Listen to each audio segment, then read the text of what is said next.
Hello, everyone. We appreciate you coming today. We're going to play a lecture called A Competent Democracy. It'll be about 45 minutes, and then we'll take questions on that. So I want to discuss participatory democracy, because a lot of people have asked, will we participate in the Venus Project? The design of the cities would be agreed upon before we do anything. Whatever members we have agree that that's what we want to build. The designers of the city are qualified architects, nursery people, who arrange the plans in combination of what plan supports other plans. That's their decision. So the landscaping would be done by professional landscapers. Amateur landscapers may not be as good, unless the professional landscapers say, I like this non-professional landscaper, and I'd like him to go ahead and do what he wants to do. You understand? But the design of the cities would be handled by the architectural department. The chemistry department will tell them how many square feet they need to do work in plastics or metallurgy. I have nothing to do with that. So the buildings are all educational, agricultural, but the square feet for each zone has nothing to do with the public. We might ask a plastics engineer, how many square feet do you need, and what type of equipment do you need to do a lot of studies in plastics? He says, I need at least 150 by 150 feet. Okay, they make that decision, not the public. In the medical department, we say for a city of 5,000, are there always 500 people that are sick? What is statistical data? I don't know. Get the hospital right. Let's find out, for a city of 2 million, what percentage gets sick? Say 10%. That's the size of the hospital. A little above that for what we call national emergencies, like the spread of a new fever, which is happening very fast. So we don't just build exactly enough hospitals. We build more than enough. But they may be used temporarily for other purposes and then shifted as needed. Do you understand? So when the average person comes up and says, will I participate? If you walk into a hospital and a surgeon has a certain type of light that's right on the operation, and you notice something that is not good, and you suggest it, but don't suggest it during surgery. The public can go in and make suggestions, and we must rely on the experts, although the public may be right in some instances, say 2 times out of 10, but the expert may be right 5 times out of 10. So we have to say to a bridge designer, you guys designed the bridge, this is how much traffic goes over. So is it a participatory democracy? No. It's a competent democracy. Do you know what that means? If you find out, let's say, you believe in natural foods, organic foods, we will feed people and keep a record of their health and resistance to disease on organic food. If the food is doctored up and it doesn't work, we'll say, this is what we found. But if you want to eat organic food, you can. And if you want to eat doctored food, you can. But there's no reason for doctors in the future to uphold organic or inorganic food, or whatever they believe in. There's no reason, no advantage. You don't make more money by selling tomatoes. So I would say, since there is no vested interest, there tends to be no bias. Do you understand what I'm saying? I can't understand how bias can occur in a society that's out to make everybody operate at their optimal condition. Now, we have plastics that disintegrate and they poison some of the food in jars and plastic containers. We have to do careful study. But if you're a container maker, I don't always feel I can trust you. If you sell containers, you say, my container doesn't contaminate food as much as the anti-containerites. If they form an organization, they will do all the research to prove that containers contaminate food. And the other organization gives you the degree of contamination. Then we ask, does that little bit of contamination hurt people? They say, we have to do another 3-month study. They want to let you know. But whatever they come up with, we have to go by. Because the average person feels, I'm not eating natural food, I just don't feel right. It may be psychosomatic, it may be real, we don't know. So we have to rely on competency.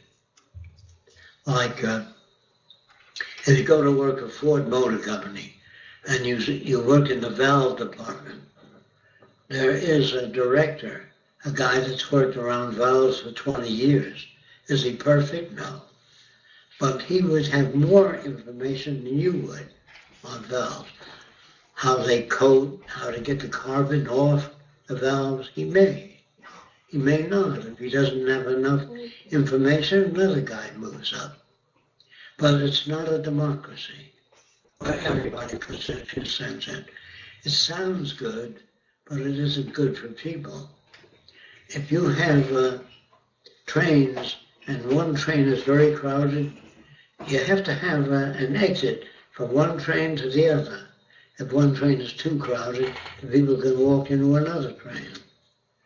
You know, but I don't see any reason for participatory democracy if you have no vested interest.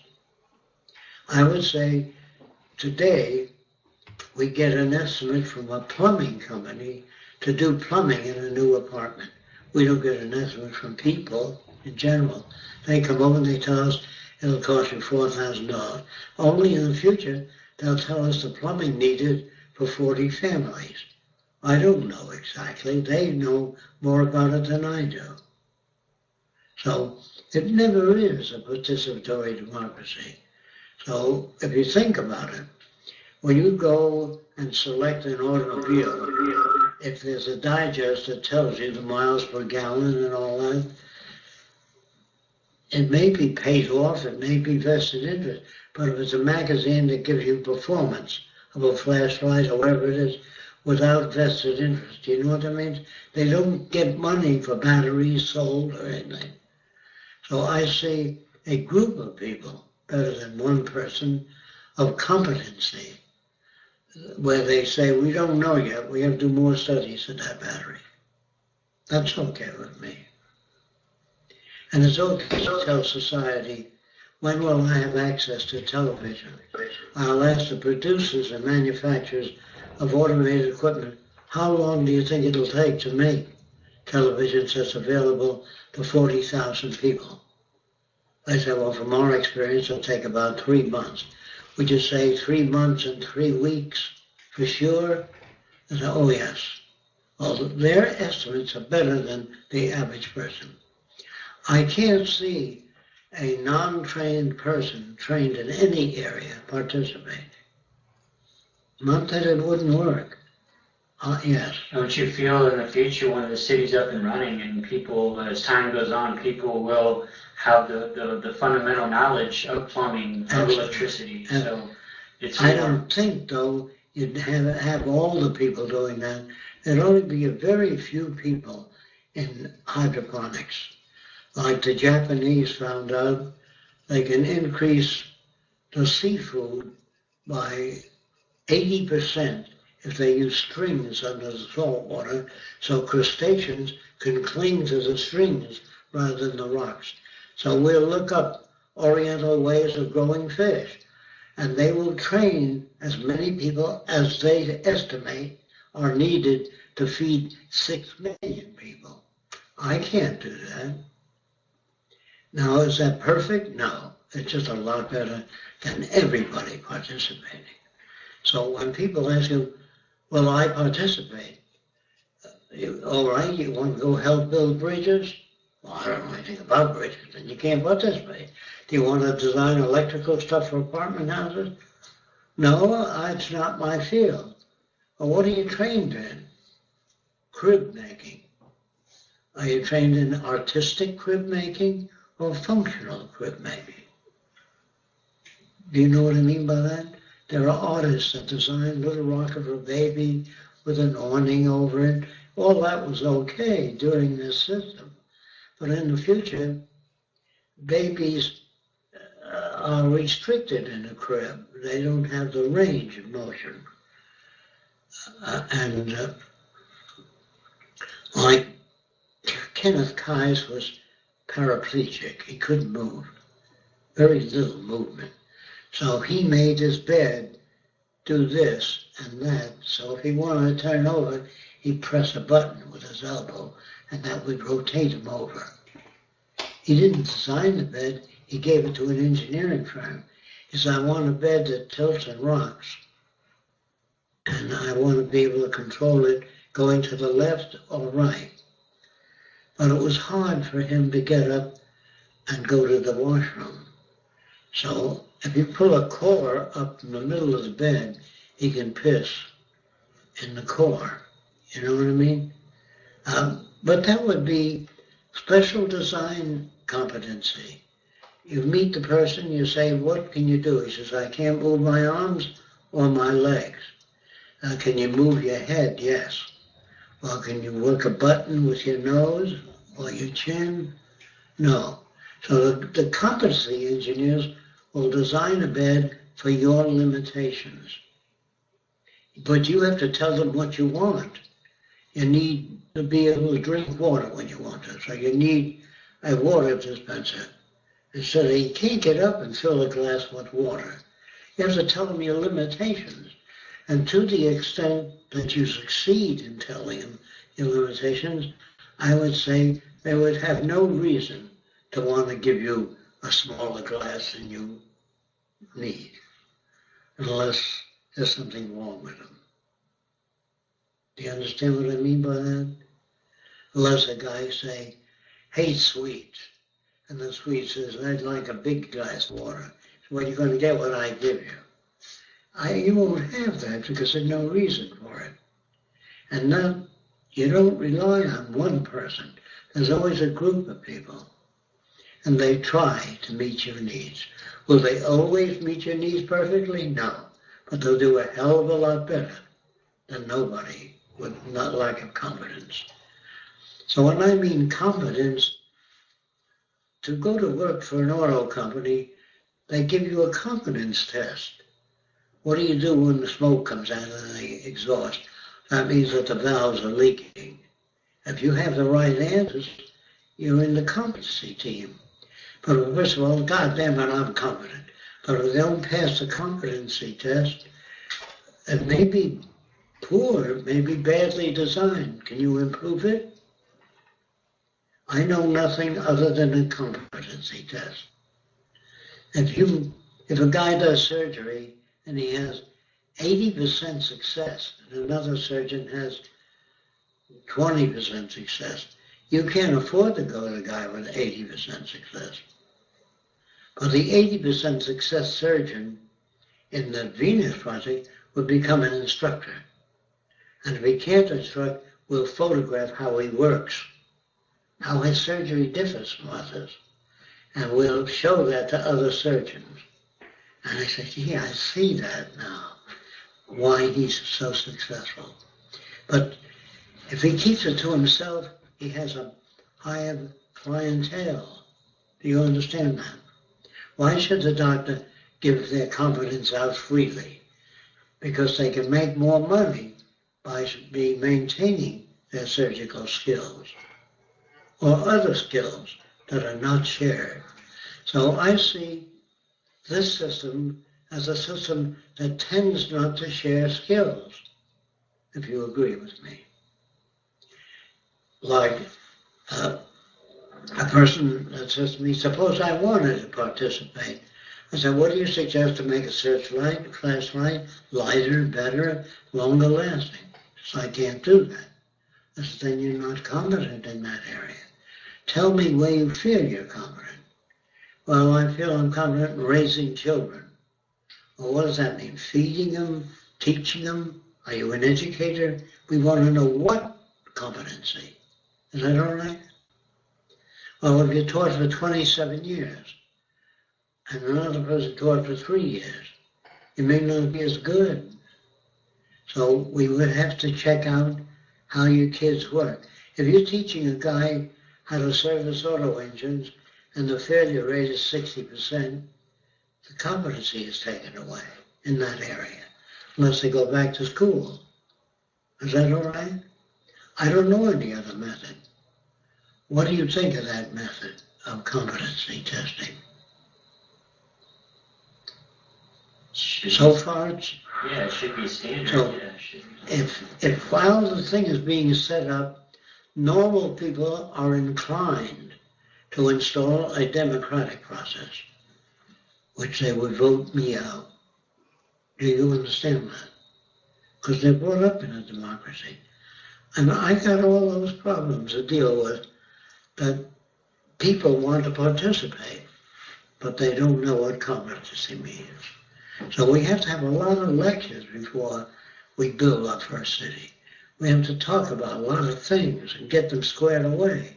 And if you can agree with competency testing as the only means we have today, then we can start. But if nobody agrees with that direction, they want a participatory democracy, I'll be voted out. And it'll work sometimes and other times it won't. Do you understand? I can't get up and say, from now on, we'll make a decision for you. The decision-making system that I have is one that was arrived at, not some petty fluke of my own interest. I don't know how else to do it to people I can't convince. I said, why don't you try your system outside the city, see if it works. We can have an experimental city where different systems are tried. Now, the people that try systems try to do research to show that their system is best. Do you know what that means, biased research? And so you have to have a panel that has no vested interest in research that examines their system and points out the limitations. Now, the non-professional will not agree with the professional. You understand that? That's the world you live in. God says, regardless of whether there's a God or not, I still want to get married. I feel more comfortable with a priest. Or, if that's what she wants, she can do that. But we don't have divorce or marriage in our system. If you don't get along with somebody, you don't have to go to a marriage counselor. If you don't want to live with them, you move out. Will they be hurt? Yes. They may even want to kill you for deserting them. If you feel you've had enough of a certain person, a girl that you married, if later on you feel I've had enough of that girl, you both don't always equally want to leave at the same time. And if you want to leave her before she feels she still loves you, what do you want to leave before? She will feel depressed and need help.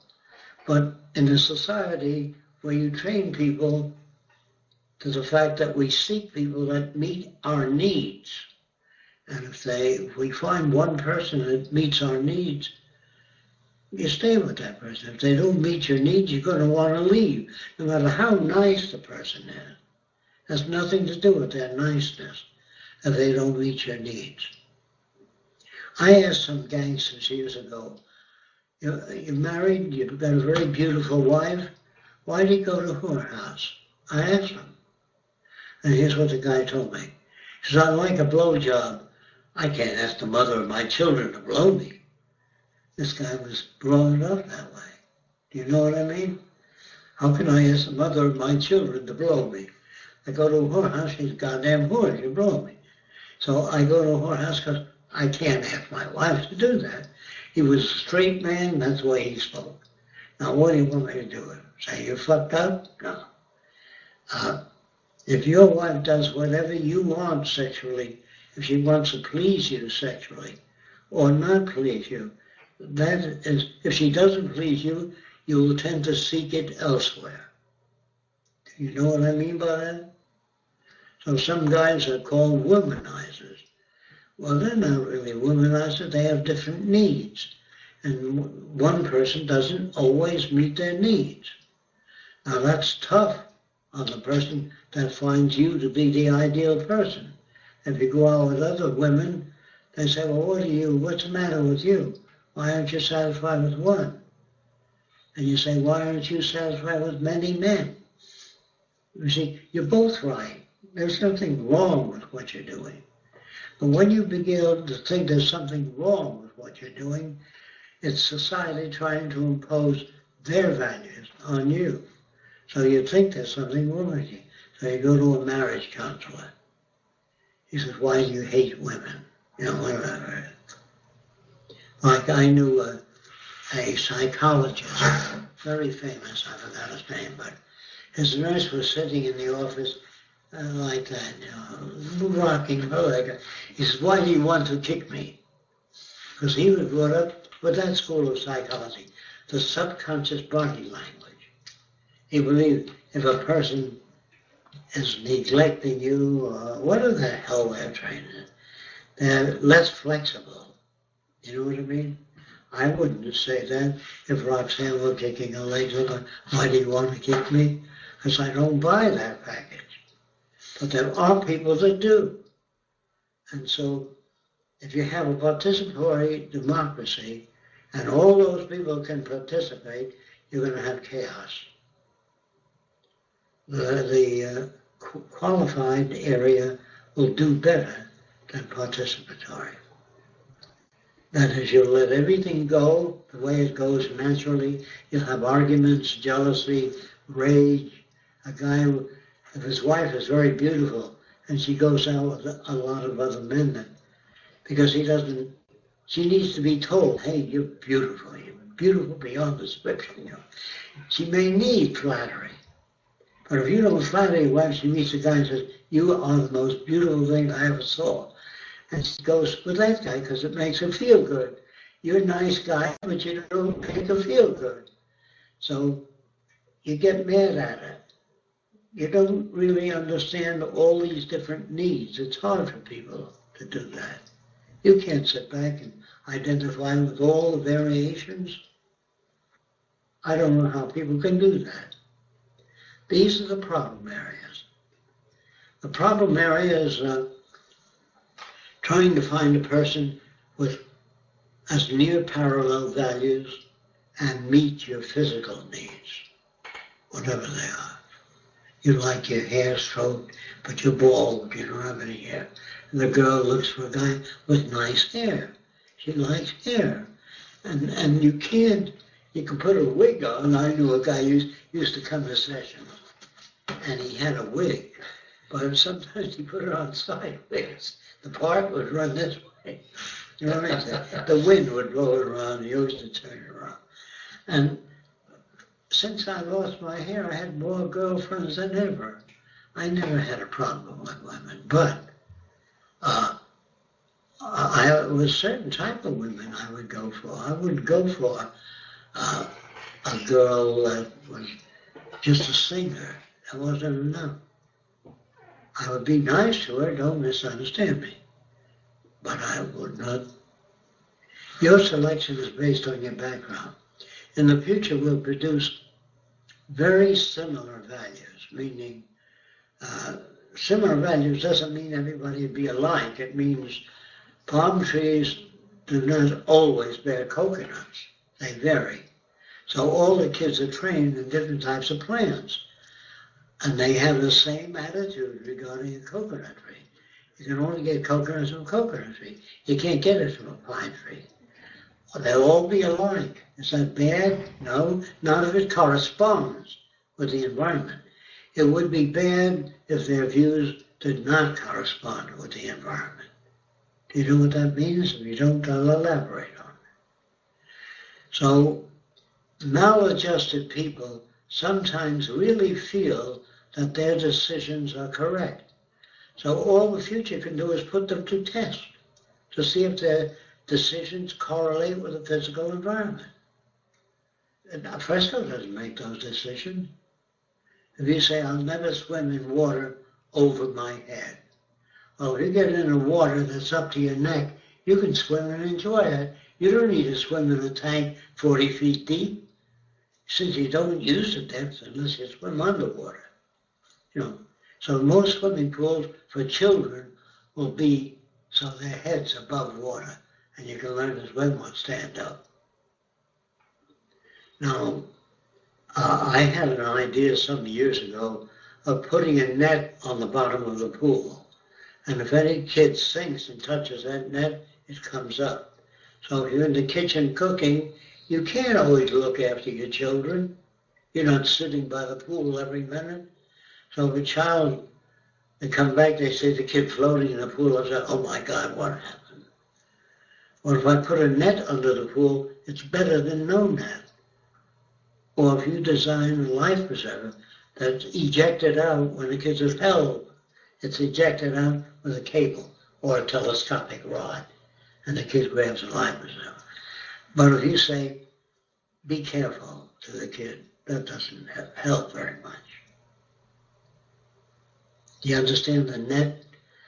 Will that be the way? Well, it'll be the way until somebody else comes up with other systems. So, let me use a word temporarily, expert systems. Do you think you know what I mean? Competency test in many ways. So it will never be a participatory democracy. But if a guy comes to this session and he says, will it be a participatory democracy? I have to tell him all these things to undo that notion that the majority, whether they be right or wrong, it still gives the majority the right to participate. It sounds very good, very democratic, but it's not. If you can agree with that. If you can't, we can't build a city. So, will Fresco dictate the policy? Fresco doesn't dictate. He says, how many people can you support and how much energy will be consumed in their daily life bringing stuff to the laundromat? Or is there a big laundromat in all the buildings? And does the stuff go in the laundromat automatically? Or does a physician have to take his own laundry and put it in? Well, I'd rather automate the laundry so that a physician would be doing surgery instead of waste a half-hour washing clothing. And a person that's less competent in surgery and is not competent in any other area at that time, maybe they'd want to do laundry. You know what I mean? I hate to use super competency doing laundry in the city system. Do you understand that? If you're an eye surgeon and there's many blind people in the city and you're helping them, I don't want you cooking or doing laundry. I want a machine doing the cooking or a competent person. I hope if this system is installed, you will need far less advice from psychologists or problem solvers. You won't have to go there. You'll understand why this is done this way. And if you're going to school studying a subject, while you're at it, you might be doing menial tasks that have to be done while you don't have the competency. Is that all right? It's not a cruel punishment. Nobody looks at a dishwasher as a bad person, but the dishes are washed automatically. Because I don't want anybody washing dishes.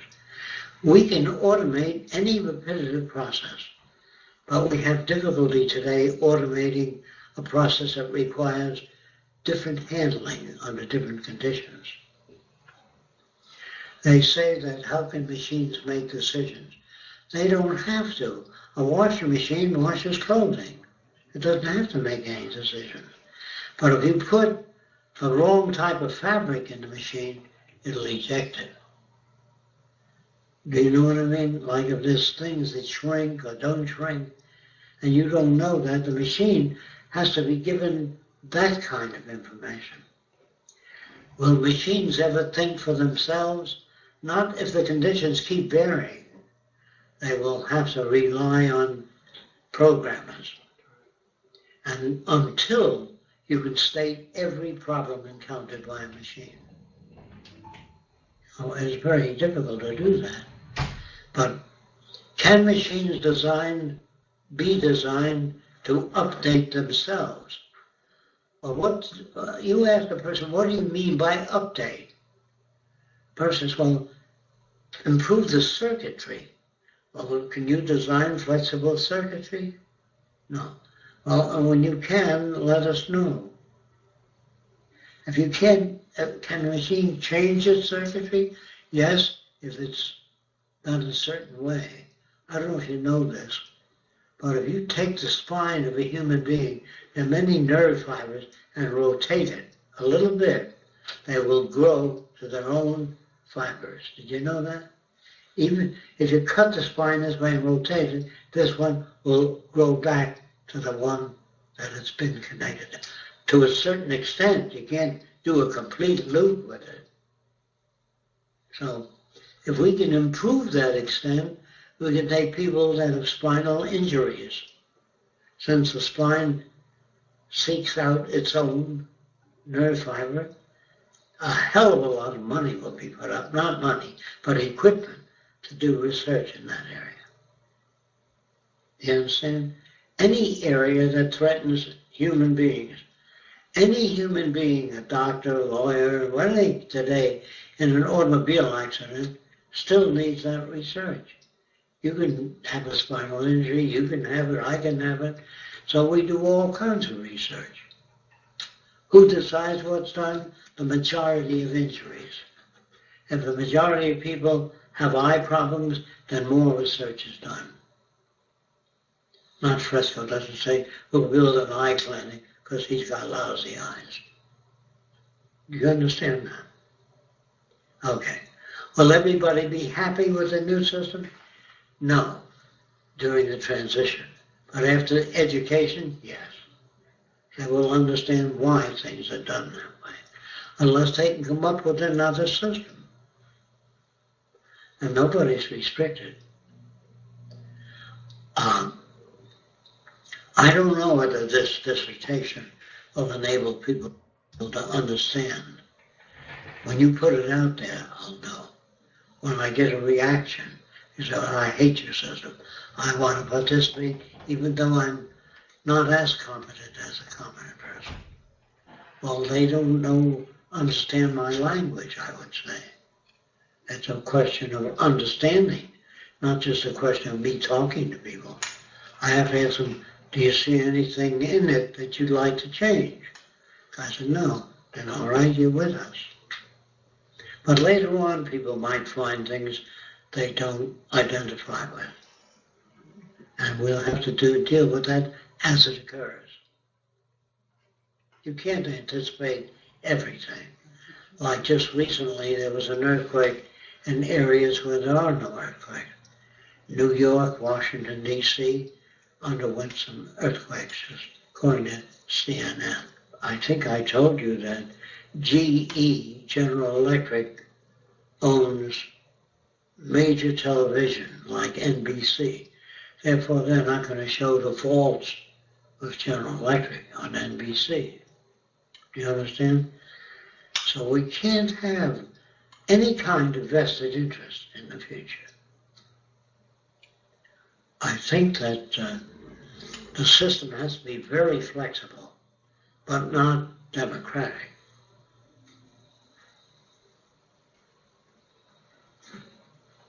And the other thing you want to discuss? That's a very important subject I want to discuss. You see the children, as far as them gaining the knowledge that they need, do you see them contributing to the city at an earlier age? Absolutely. It depends When on they're 7 or 8 years old, they will make contributions. And I'll let's say we're working with 6 or 7 year olds. They'll set up their own government, but they're instructed in government management and all that, environmental management. You know what that means? Okay. They're instructed that, then you set up your own government. And of course, there'll be limitations and they'll modify it. And it'd be interesting to see them learning how not to get, if you don't give them a medal, if you give them a medal for setting up good government, you're going to hurt a lot of other kids. You can't reward special kids. Do you understand that? You'll make people feel bad. So you have to work out some system between all the systems. So when I have kids manage their own environment, I don't know if I told you this, if 10 kids go out for a walk through the woods, one kid will explain little streams of water and the animal life and the fish life in that stream. Another kid will be a near expert on trees, and another kid on edible foods in nature. So all the kids will have their turn. There's no leader that leads the kids through, unless he's much older. Do you understand what I'm saying? I would like the kids to like the idea that 10 kids went out and you know more about animals than I do. Is that a poisonous snake? You say no. How can you tell? And you tell me. So all the kids will tend to like each other. But if the guy says, you were the monitor last time, I want to be monitor this time. You're using human systems against each other. Do you understand? Okay. And as long as you do that, you will have problems. So, is your society, the one I talk about, free of problems? No. But it has far less problems than the standard system. Okay? Do you think you'll ever arrive at a time when you'll have no problems like that? Yes, I really do. Through automation. I think that people have to be trained on how to accept the fact that we can't change everything. We can only change certain things. And the Alcoholics Anonymous had a statement. Dear God, give me the power to accept the things I can change. You know, if your brother's run over by a Mack truck and both legs are cut off, you can't change that. You can't say if only he had legs, unless you work on legs. So if people learn to accept things, and in turn, when their brother gets run over by a Mack truck, they feel bad, but they do something about it. They study the new leg systems, the new grafting systems, artificial legs. They become involved. That's how I say they care. But they don't care if they pull our hair over the conditions, or want to kill somebody, or hurt somebody. They really don't care. They don't know that they don't care. What you really want is good correspondence with another person. And you don't want to take on their problems, because there are people that are problem solvers during the transition. They have to be educated into new reaction systems. In other words, they have to accept the fact that there's certain things that are beyond our control, like at this time, earthquakes. In the future, there may be a method. There may be a way of controlling tornadoes, hurricanes, tsunamis. Right now, we have to say they will occur when they occur. And what can we do about it? This is all we know today of what we can do about it. Maybe tomorrow we'll work out many other ways. But with all the people free to think up things, it'll be much easier. I don't think anybody will be held down unless they're born with half a brain. You know, there are anomalies like that. So we want to know people with just the right lobe of the brain, the left lobe never developed. We want to know everything they can do with half a brain. So we can deal with injuries. If a person is in an accident, which there will be, where a tree falls on the head and damages a large portion of the brain, we now know that we can work with quarter brain, or the frontal lobe, or the back lobe. You know what I mean? But there's no need for democracy. There's need for expert systems. And we can't do that right away. I hope you understand me. The sound drop off. Democracy, and there's a lot of people that believe that basically people have everything within themselves. You have to bring it out. I don't buy that. Do you understand? People have goodness in them. They have to bring it out, bring out the goodness in the person. No, they have to be conditioned to know how to react. I think if you use the system I use, you will be good. I don't have to say be good. You be kind. This is, to me, this is kindness, using expert systems. Is it perfect? No, it's just better than what we have. I asked you last week about paranoia or fear. Well, that's a good protection in this system. In this system, if people plot against you, that's what that means. There are mental disorders. As the brain disintegrates due to a disease, we become more paranoid because we got to take care of ourselves and we're not able to. Do you know what I mean? So if I see you walking into my bedroom and think you're going to steal my underwear, why else would you be in my bedroom? So I'll nurture that. I got to watch him, make sure he doesn't go to my bedroom. You become concerned when you lose your ability to judge old language right from wrong. Do you know what I mean? When you lose that ability, the body tends to protect itself under all circumstances. So a lack of understanding, if you went into my bedroom and you took my underwear, if you came up to me and said, gee, I need extra underwear, I'll give you my underwear. You don't need to go into my bedroom and take the underwear. But if I don't understand you, you might go in my bedroom and take the underwear. But I can understand deprivation. I don't smoke cigars because I believe they're harmful. But they do taste good, but I know that the harm comes later, so I stay away from it. I may enjoy cigarettes, right? You got to smoke on you, you got to pop some pot. Well, it may relieve you of many tensions. And I can understand addiction. I'm addicted to not smoke. That's an addiction too. But I think it's more functional. But if you prove to me that there's good aspects of smoking, it releases your tension. Well, that may be, but I don't like cancer at all.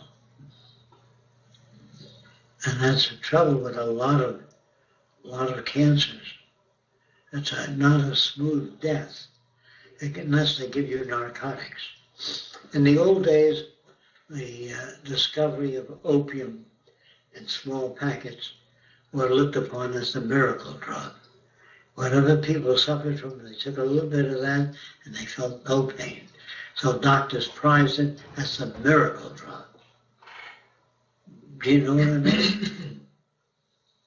So if you have certain fears in this system, a lot of them are justified. I can't say you're wrong, Larry. In this system, predators are out there and they do work on you. And if you notice it in other people, try to ask them why they did this or why they did that, and try to show them that you too are looking for better ways of doing things. That if you admit that you don't know a lot of things have to be researched. And people may not even know how to research it. The method of judging a system is basically how well it works. You know, in semantics, they teach you that the map is not the territory. Do you ever read that? When you look at a road map, that road may have been washed out. So on a road map, the map is not the territory, and that's what they mean by that.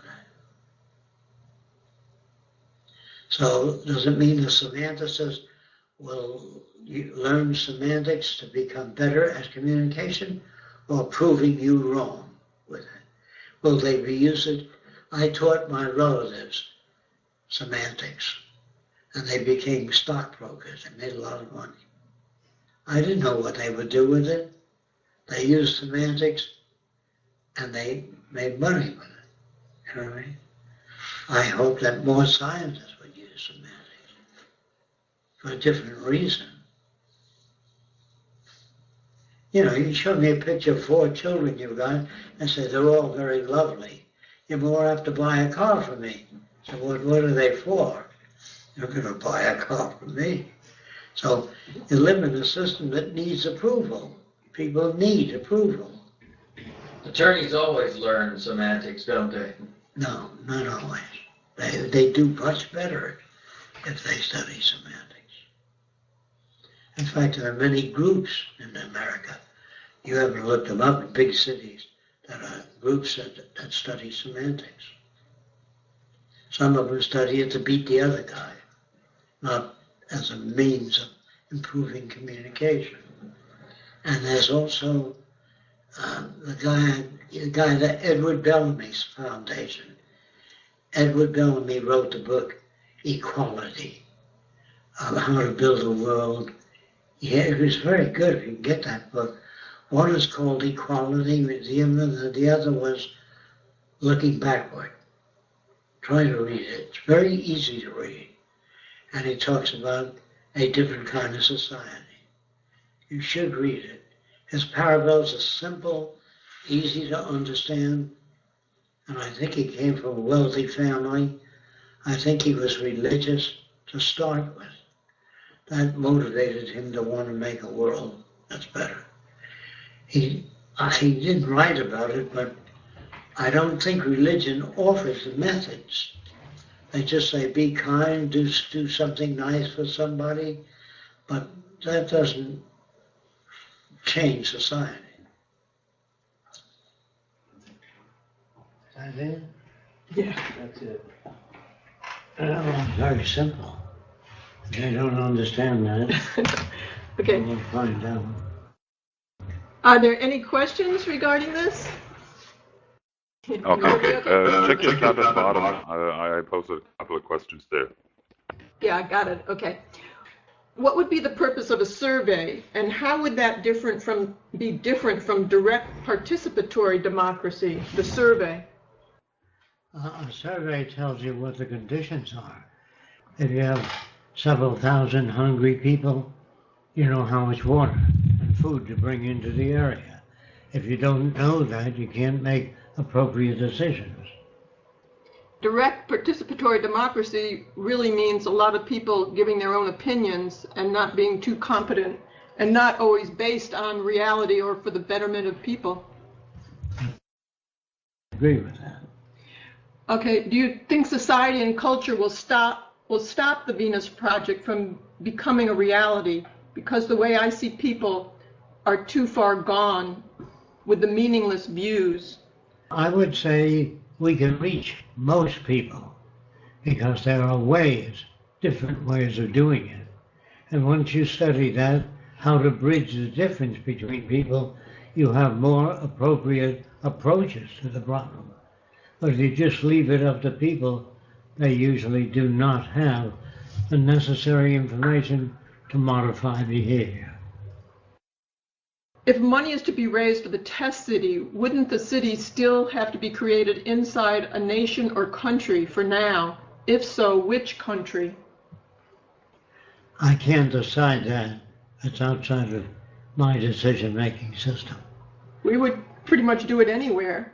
Oh yes, anywhere in the world that they wanted to build an experimental city to test the validity of the Venus Project proposals.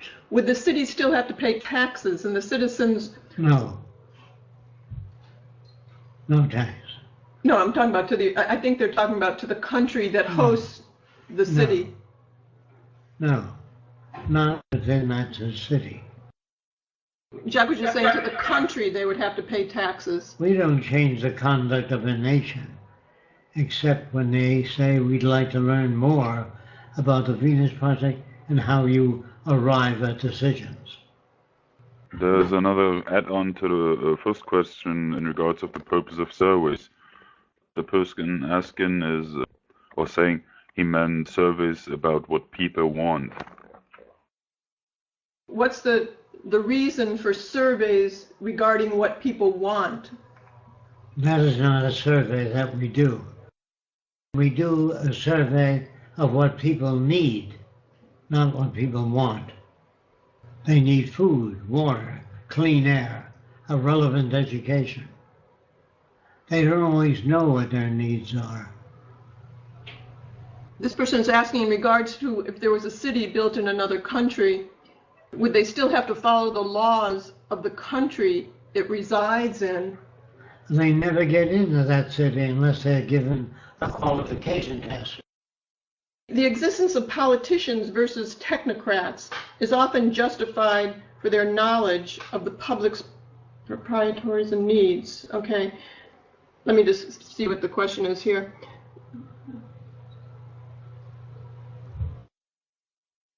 For instance, time may be very limited, so what's the legitimacy of a technician to say which tasks to tackle and where the resources would be used first? What's the priority of resources, how they're used? It depends on many different systems. I cannot offer a decision for that question. It depends on how poorly equipped the city is, whether it has all the facilities to tackle those problems. I can't answer that. I've heard, we've done writing before in terms of the priorities being energy, food, housing, clothing. And that's the only concerns that we have, how to provide the necessities of life for all the people within the new city. How does the Venus Project differ from technocracy? Technocracy has energy certificates. With the advent of nanotechnology, you don't need energy certificates. Technocracy is designed for the United States. The Venus Project is concerned with a global society. Technocracy has all kinds of people in it that offer their own opinions. When I talked to Howard Scott and I asked him why there were no blacks in the organization, he said, let them start their own section.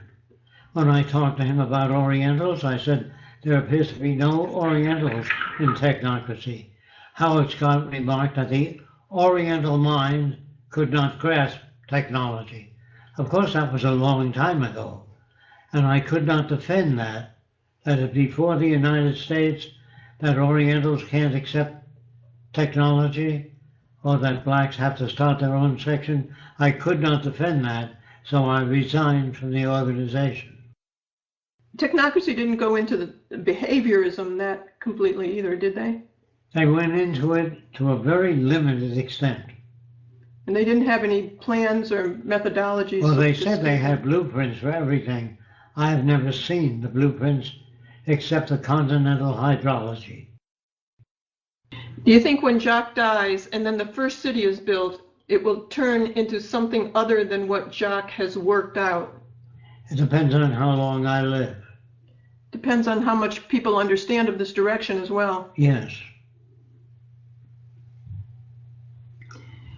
If you let landscapers decide the landscape, architects decide the houses, car designers decide the cars, you will have not decided the most important democratic question: who decides how much resources the landscaper, the architect, the car designer, etc. gets? What's available depends on what's available at the time. That's what the survey is for. The survey has to be done first to see what we have to work with. We have a shortage of material, we have to make substitute materials. If a member of the public wishes to be an inventor, how much access would they have to materials, and how would they go about getting the required materials needed for their designs? They really don't do that. What happens is, if a person says, I'd like to become a dental surgeon, he has to go to school and study dentistry and the conditions that dental surgeons are subjected to. There are also workshops available to people to learn Everywhere. things, yes, and do things.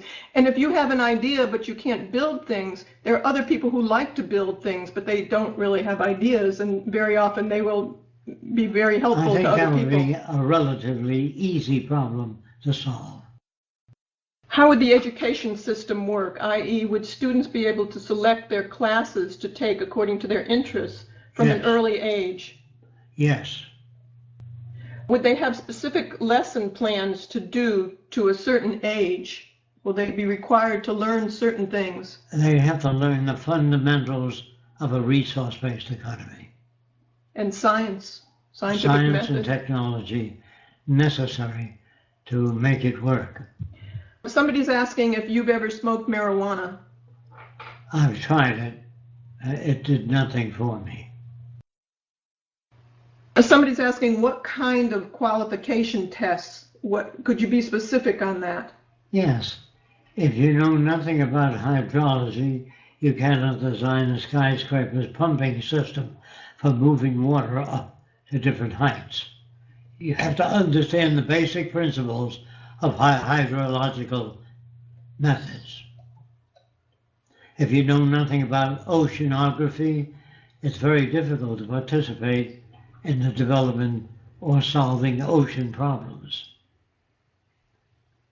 You'd be given a fundamental exposure to oceanography in order to participate. That goes for all areas of the service functions.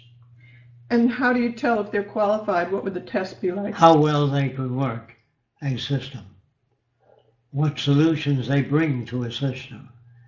How much they really understand of the system. That's the qualifications.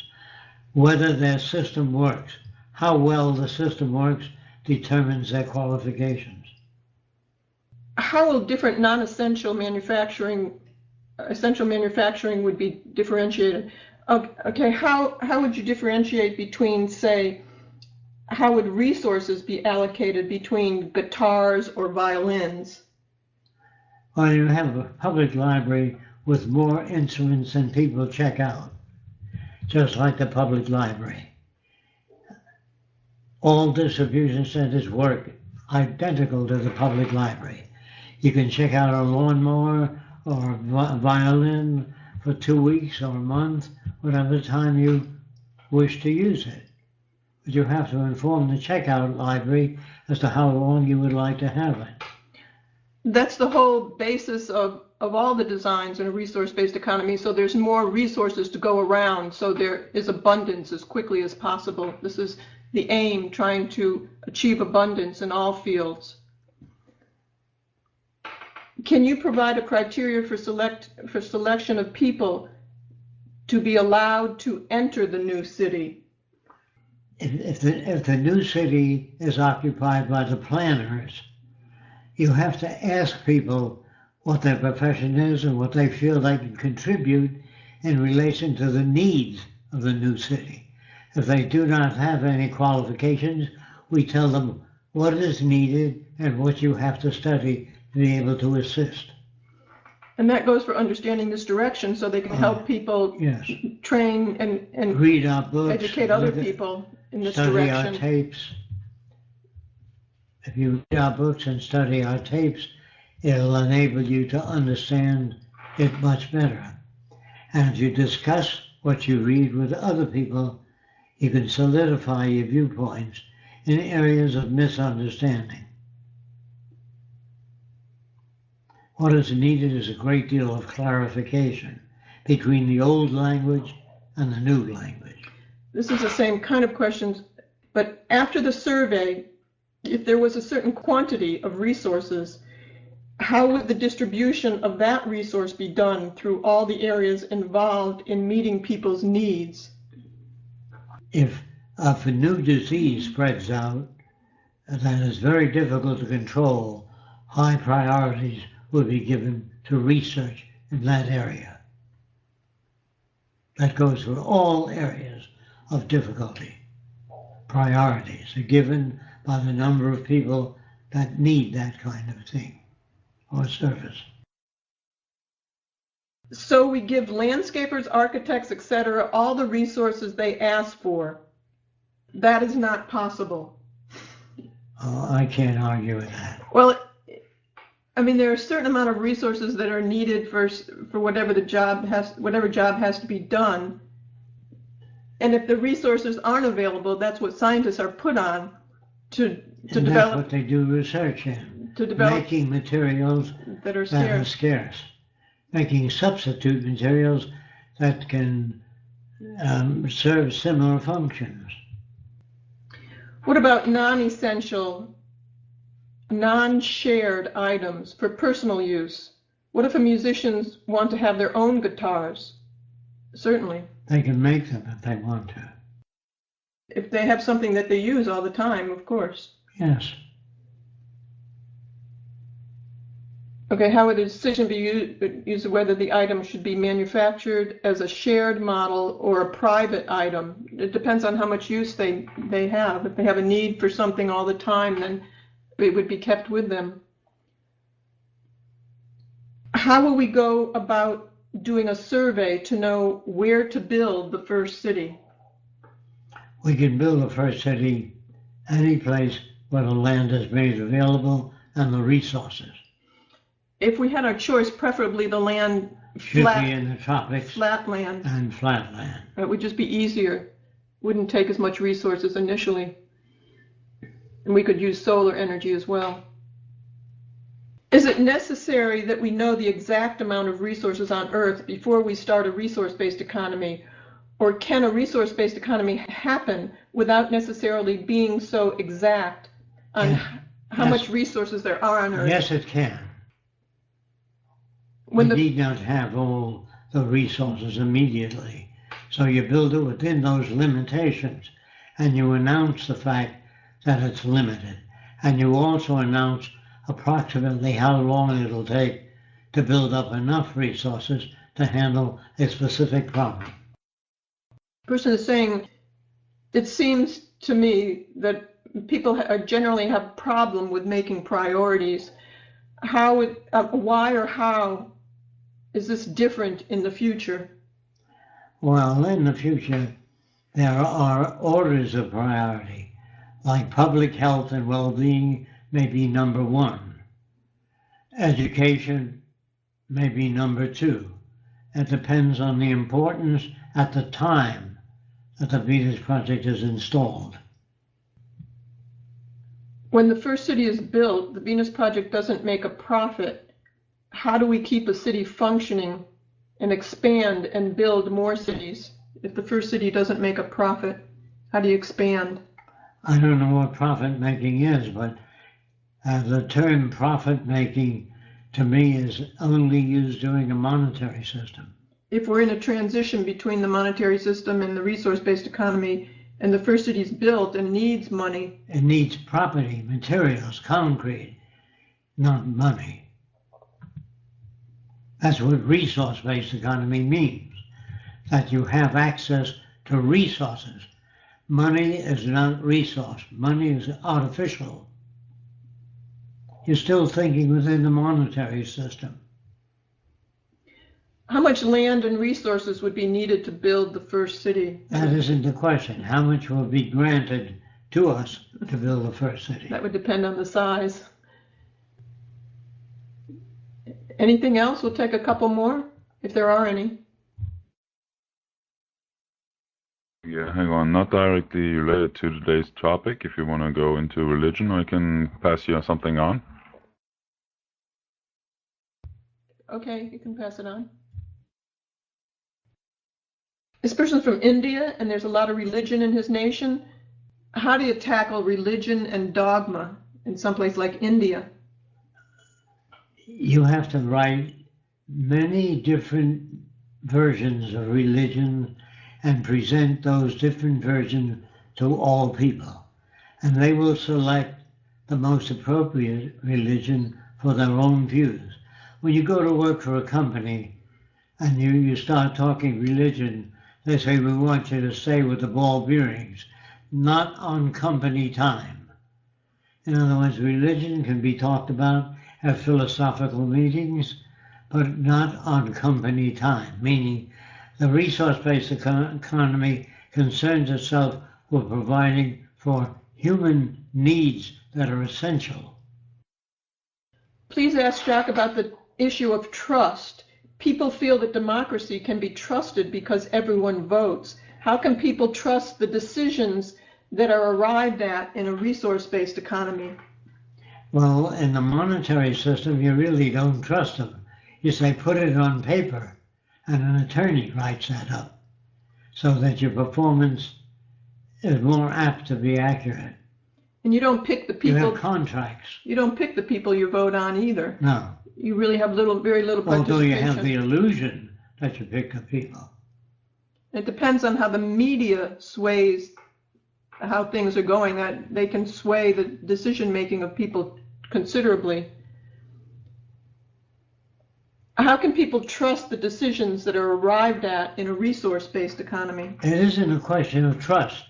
It's a question of the competence of the survey committee. And once the survey committee begins to give you information, you have access to the same system that the survey committee has for making a decision or arriving at a decision. We put things to test. Before we let a Mack truck go over a bridge, they go over scales first to see what they weigh, to make sure that it would be a safe venture going over a bridge. But that's already done today. I think also it depends, the word trust that they use, it would be... We don't use trust. We use scales, scientific scales of performance, not trust. Those words disappear in a resource-based economy. People would understand that when it sees that it meets their needs more so than what's happening today. You have to watch our films. You have to watch our films and read our books. That's all we require of you, is that you read and become better informed, rather than just toss out a bunch of questions. You might find it on our website. Resource-based economy, constitutional law, human rights, and international law. How important is it? Do people in a resource-based economy need basic laws, rules, or laws, and how? They need to understand how scientists arrive at decisions. Once they understand that, they know how to go about making a decision, or I should say, arriving at a decision. You can't put 500 passengers in an airplane that can only carry 95 people. No matter how many laws you have on it working. If the laws do not correspond to the physical environment, they would be set aside. There are laws about not stealing in this culture because of the incompetency of the culture itself, how poorly it's designed and how there's so much inequity in it. So you make laws, don't steal. That protects the people in power who have the money and who have the things. They make the laws. Yes, of course. The laws are really erroneous. You can't make any laws on how many breaths you take a minute if it doesn't meet the needs of the body to exist. Yes, of course. So laws are really erroneous. You don't need them. Laws are crude attempts to control behavior. You wouldn't need them if people's needs are met. Right. Even people's changing needs have to be met. They're not fixed. Can the Venus Project start selling technologies, any technologies, in the monetary system to fund what it wants to do parallelly? Yes, apparently we all live in a monetary system. And if we have books printed, they do not print the books for nothing. They do charge us. So we have to we have to be able to afford those books and tapes.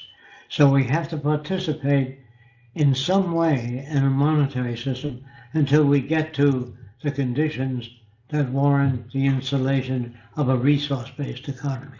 We're not in a position right now to sell technologies. We're really mainly interested in having people understand this direction and changing values. So our books and our videos correspond with that, although we give a lot away too. Yes, that's true. Assuming the resources are available, how long would it take to construct the first city? I'd have to know what kind of resources are available. How big the city would be? How many people, how much water it needs, Yeah. how much arable land. I can't make that decision unless I have all that information. It would be much quicker than any other city, though, because yes. yeah, because a lot of things would be fabricated and a lot of things would be duplicated. That would be the intelligent management of limited resources. What design of city layout would be used for the first city? Jacques literally has hundreds of city designs here, but it really just depends on where it would be, how many, what the needs of the city are. Population, its density, Yeah. its education. We'd have to know how many engineers, how many architects they have in that area. And What the it use takes of the many city is bits for. of information to come up with a procedural system to carry out the necessary process to build those cities. Is it not arrogant to claim ruling over resources by just humans without considering all living beings sharing this existence? We share with as many people as we possibly can. I think they're talking about animal life and the environment. Yes, we do consider the symbiotic principles of the interrelationship of nature and humans. Right, we can't exist without them, That's true. without it. So it's a major priority. I guess that's it for today. Well, thank you for participating and thank you for asking these questions. I hope some of you understand most of the answers. If not, you can consult our website. There are lots of questions that are answered on the website. Yeah. Okay, thanks everyone. We appreciate it. Yes. Thank you, Jack and Roxanne, for being here today. Thank you, everyone else, also for being here and listening in. Hope we see you next Sunday. And if you have any other questions meanwhile, contact either admin@thevenusproject.com or send your questions to questions@thevenusproject.com.